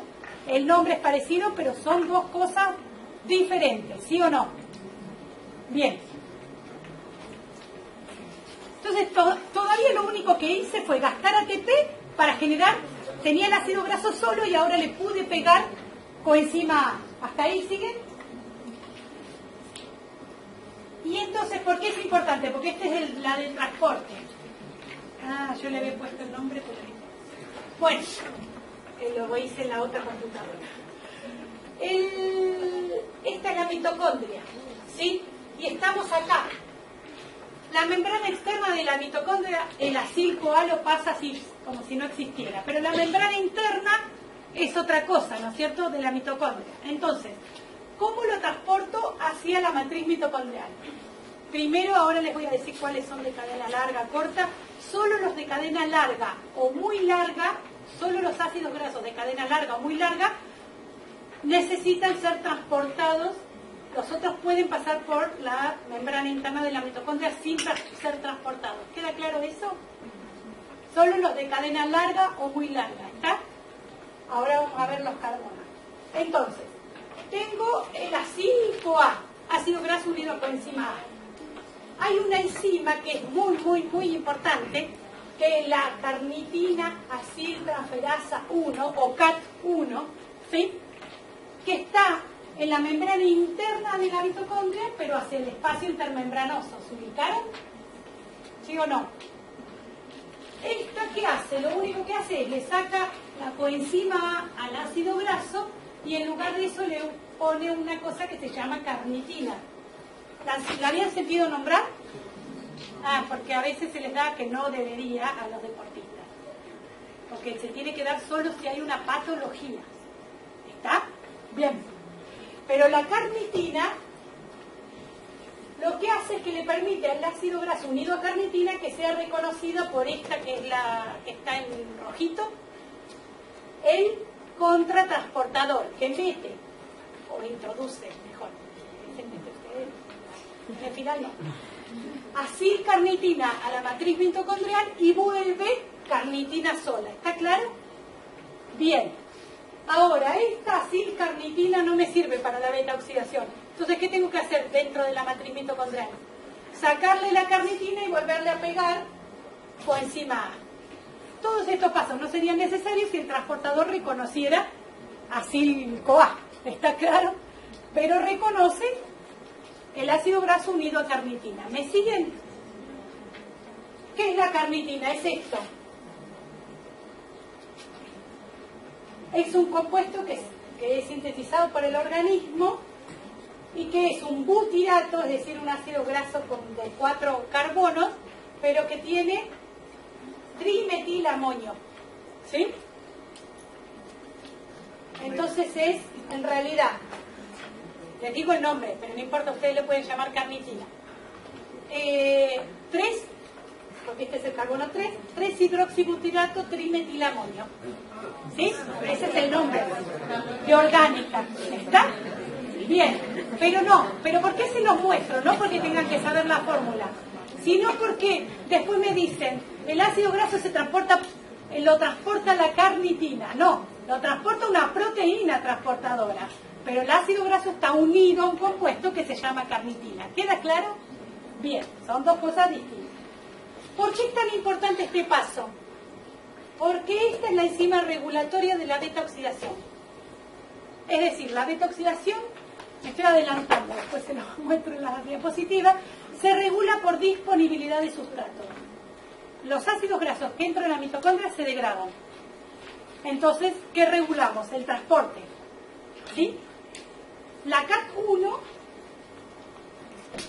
si está activa, genera acilcarnitina para que pueda ingresar a la mitocondria. ¿Queda claro? Esta es la regulatoria. Del lado de la matriz mitocondrial está la CAT2, pero esa no es regulatoria. ¿Sí? Si le llega acilcarnitina, la transforma en acil-CoA. ¿Está? ¿Sí o no? Después volvemos sobre esto. ¿Está? Esto es lo mismo, pero más simple para que lo vean después ustedes. ¿Cuáles son los ácidos grasos que tienen que usar el transporte de la proteína transportadora de acilcarnitina? Son estos dos. No, al revés lo tengo. De muy larga y larga, es decir, a partir de, sería 14 carbonos, no 12, de 14 a 18 o más de 20 carbonos, que ya se transportan por acilcarnitina, como acilcarnitina, ¿está? Ahí está mal, porque si son 12, el 12 es este y este, sería 14 a 18, ¿sí? Pero lo importante es que es el más abundante en el cuerpo humano, ¿cuál es? El de 16 carbonos, ¿sí? Y en la leche materna, ¿ustedes han visto ya en taller algo de la leche materna? ¿Y en APS? Tiene 8 carbonos el de la leche materna y entonces facilita que el lactante no necesite la carnitina porque pasa fácilmente sin usar el transporte y se puede degradar rápidamente. ¿Está? Cambio, algunas de las leches, que no son las maternizadas, tienen ácidos grasos de cadena más larga y les cuesta más digerir, ¿sí? Ahora lo van a ver bien. Bueno, vamos a la beta oxidación. ¿Están? Bueno. Ya les dije los pasos, así que vamos directamente a estos. Estos tienen que saber las enzimas, los compuestos, los nombres. No, miren lo que son los nombres, no importa. Lo importante es que entiendan el proceso, ¿está claro? Entonces, arriba, ¿lo ven? Está el ácido graso de 16 carbonos. El ácido graso de 16 carbonos, que es el palmitoil-CoA, ¿sí? Porque está unido a coenzima A, es el palmítico, que es el más abundante. Bien. ¿Identifican el carbono beta? ¿Sí? Ese carbono beta, por una CoA deshidrogenasa, no importa, por una deshidrogenasa, que tiene grupo prostético, chicos, FAD, tiene grupo prostético FAD, que se reduce, ¿lo ven? Ahora vamos a ver cómo ingresa en la cadena de transporte de electrones. Genera, lo ven acá, un doble enlace. ¿Sí? Se oxidó el ácido graso en el carbono beta. Bien.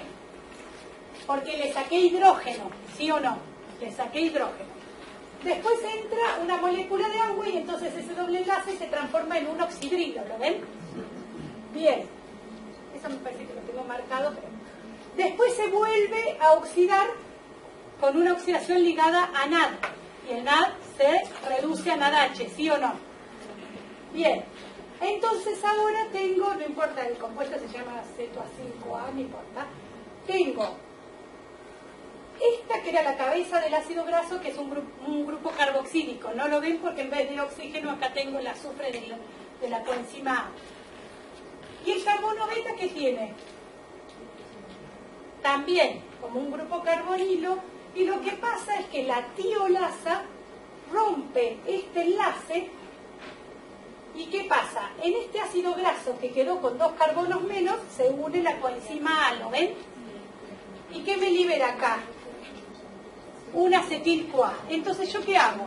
Oxido el carbono beta, lo hidrato, lo oxido nuevamente, ¿sí? Y después rompo el acetil-CoA.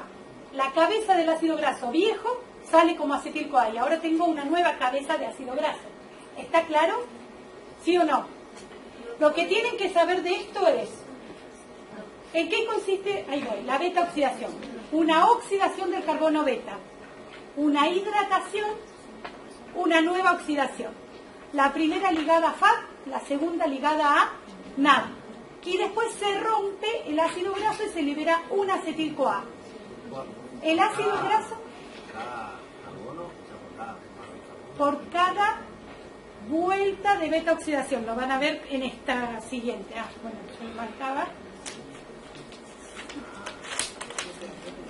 Yo entonces hago la primera, el ácido graso entró y empieza beta oxidación, tiene 16 carbonos.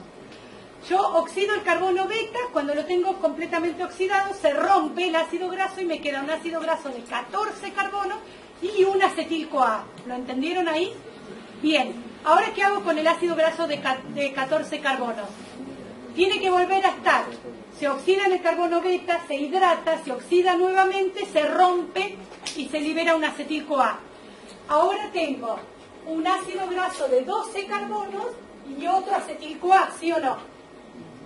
¿Me siguen?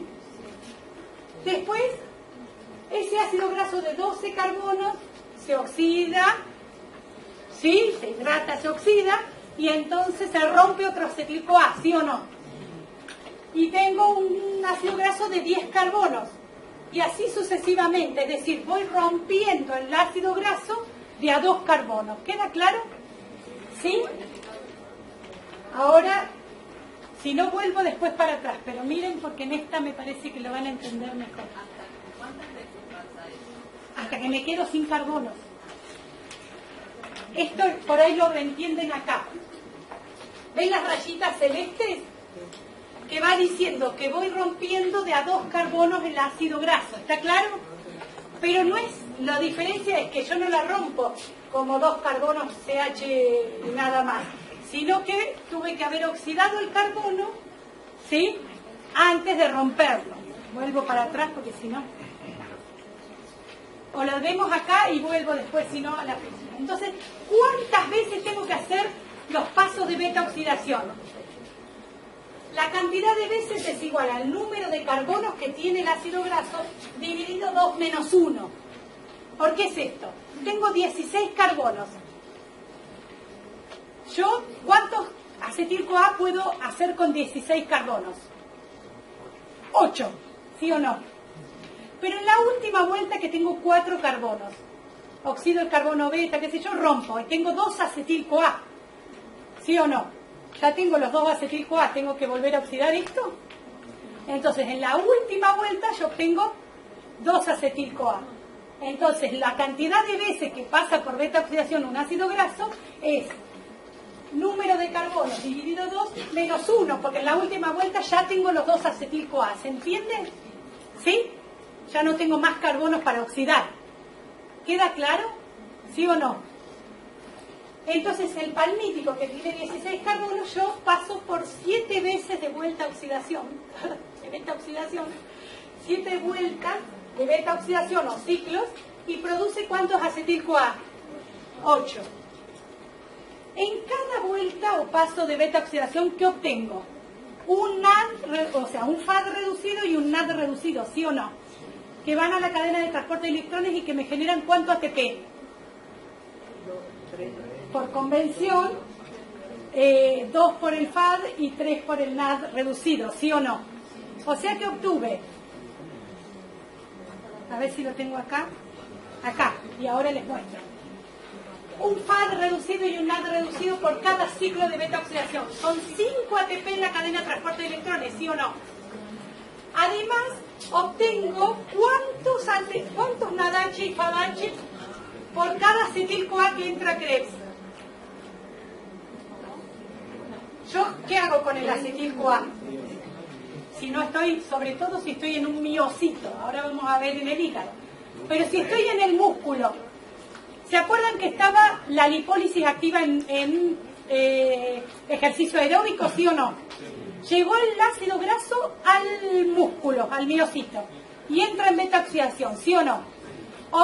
Tenía un ácido graso de 16 carbonos, obtengo 8 acetil-CoA. ¿Qué hago con ese acetil-CoA en el músculo? Para Krebs, porque Krebs está activo en el músculo en ejercicio.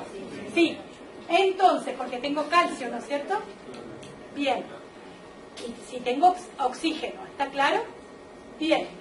Entonces, cada acetil-CoA entra a Krebs, ¿sí o no? ¿Cuánto me produce? 3 NADH y un FADH por cada vuelta de Krebs. Además, esto genera 11 ATP.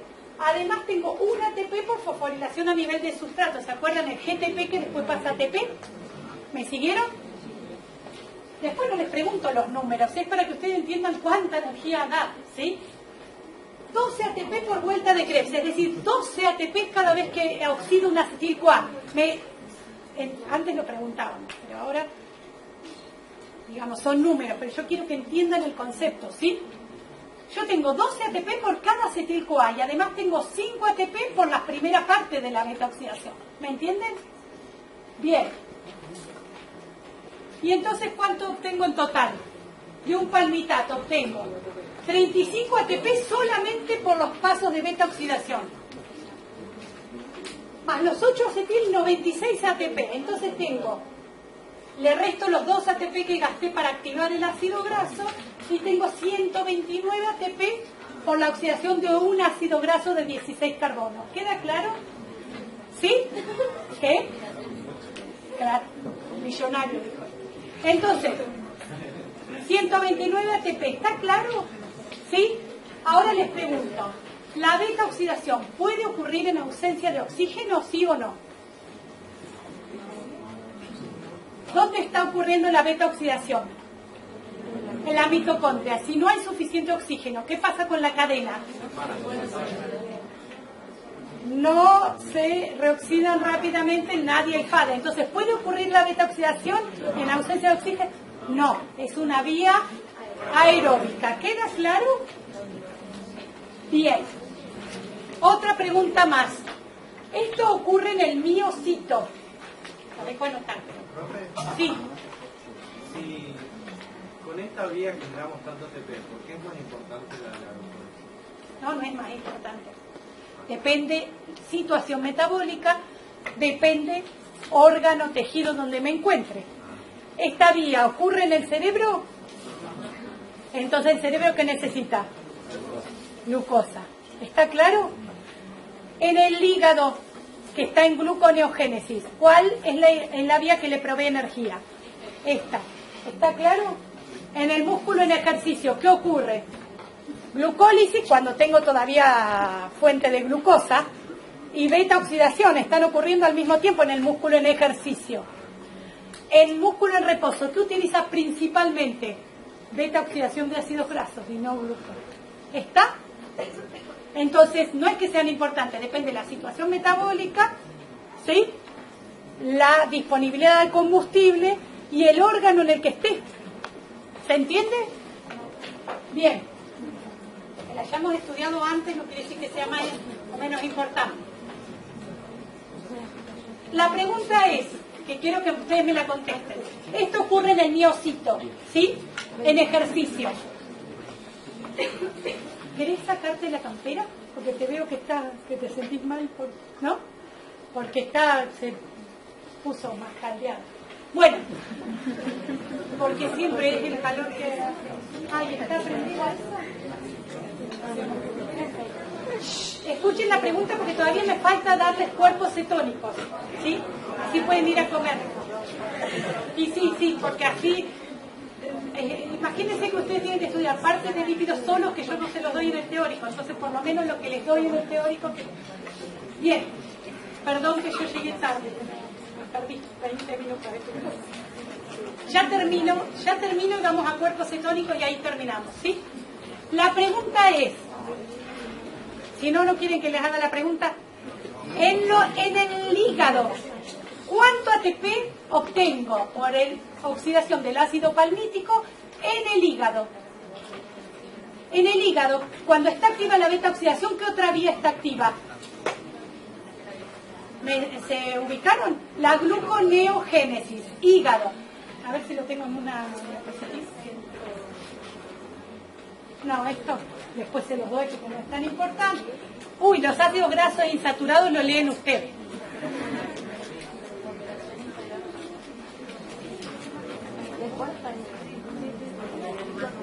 Bien. Bueno, no. Les doy otras cosas y después les pregunto eso porque si no... Bueno, se los digo yo. Y después vamos a ver la regulación y los cuerpos cetónicos. Sí, eso está. Sí, escuchen. ¿Qué hora es? ¿Ya son 1:30? Bueno, tomo 10 minutitos más, porque si no, no llego. Disculpen, ya los libero.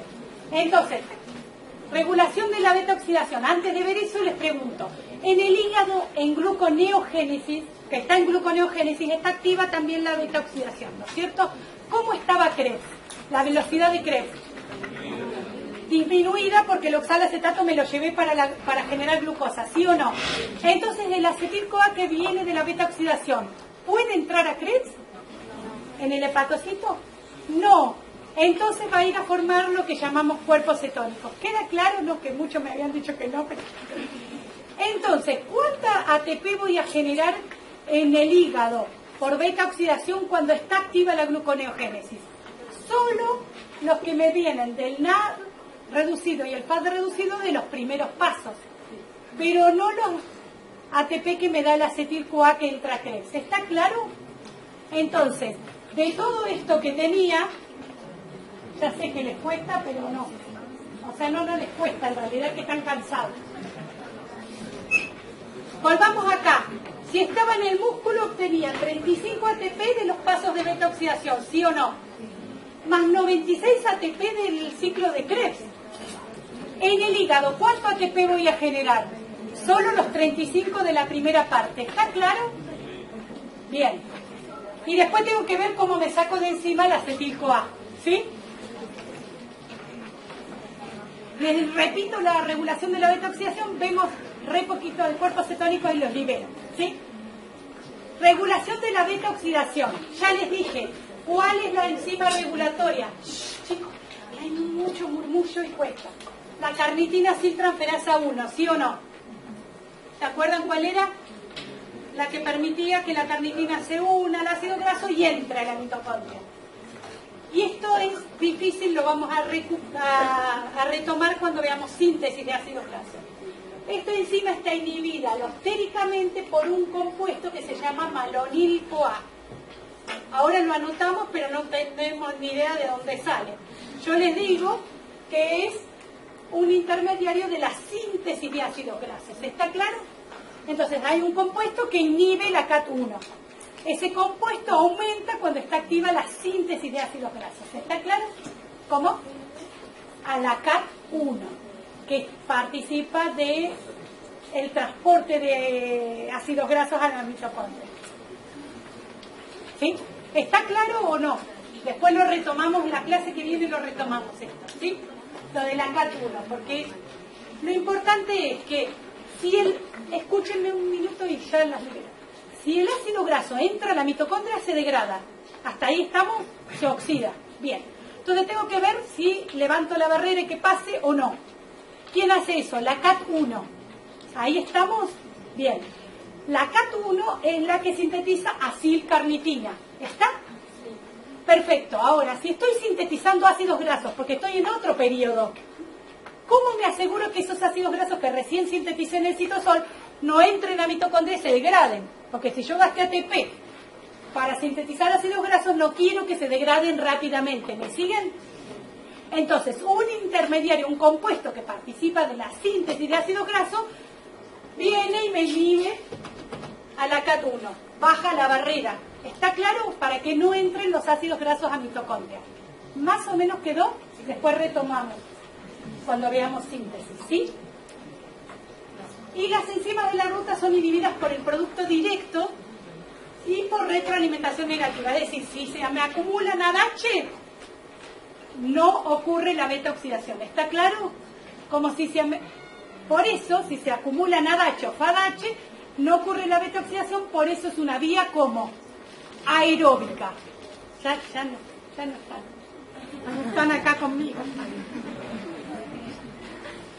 Entonces está inhibida la vía por aumento de la relación NADH-NAD y aumento de la relación acetil-CoA-CoA. ¿Está claro? Lo anotan, después lo entienden. Sí, porque no.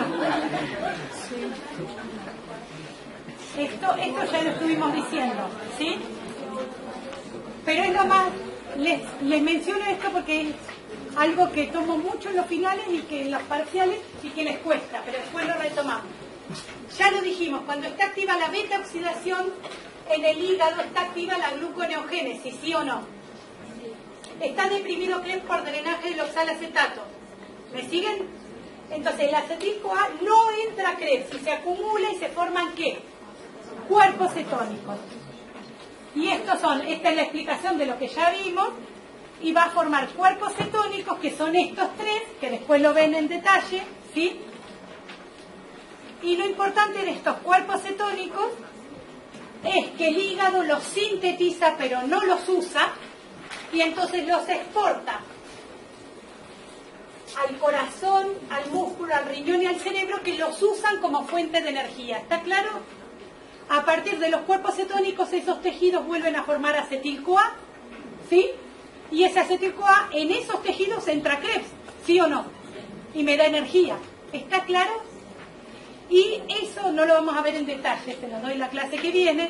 Esos cuerpos cetónicos, ¿por qué dice cerebro? El cerebro utiliza siempre glucosa, pero si pasaron muchos días, 15 días, ¿sí? Que el cerebro está en un ayuno, empieza a sintetizar una enzima, chicos escuchen 2 segundos más, empieza a sintetizar el cerebro en ayuno prolongado una enzima que le permite usar los cuerpos cetónicos. ¿Está claro?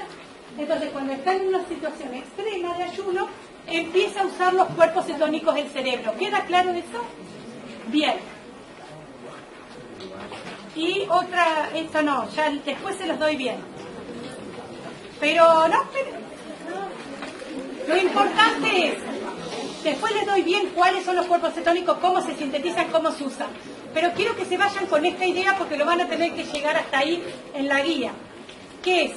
Los cuerpos cetónicos son, salvo la acetona, que se va por la respiración, por eso una persona que está en cetosis, es decir, acumulación de cuerpos cetónicos en sangre, va a tener un aliento como manzana dulce, que es el olor a la acetona, ¿sí? Que libera. Bien, ¿en qué situación metabólica se acumulan los cuerpos cetónicos? En ayuno un poco, porque los está usando el cerebro, ¿sí? Hay aumento de cuerpos cetónicos en sangre, pero no llega a haber cetoacidosis, es decir, acidosis generada por cuerpos cetónicos. En cambio, en la diabetes tipo 1, sí hay acumulación de cuerpos cetónicos en más cantidad y hay una condición de cetoacidosis. ¿Cuando no está tratada o en... Cuando no está tratada. ¿Está? Después lo vemos bien, ¿sí? Pero entonces, los cuerpos cetónicos son fuente de energía para otros tejidos, pero si se acumulan mucho, bajan el pH sanguíneo. ¿Queda claro eso? Ya está, ya está. Vaya.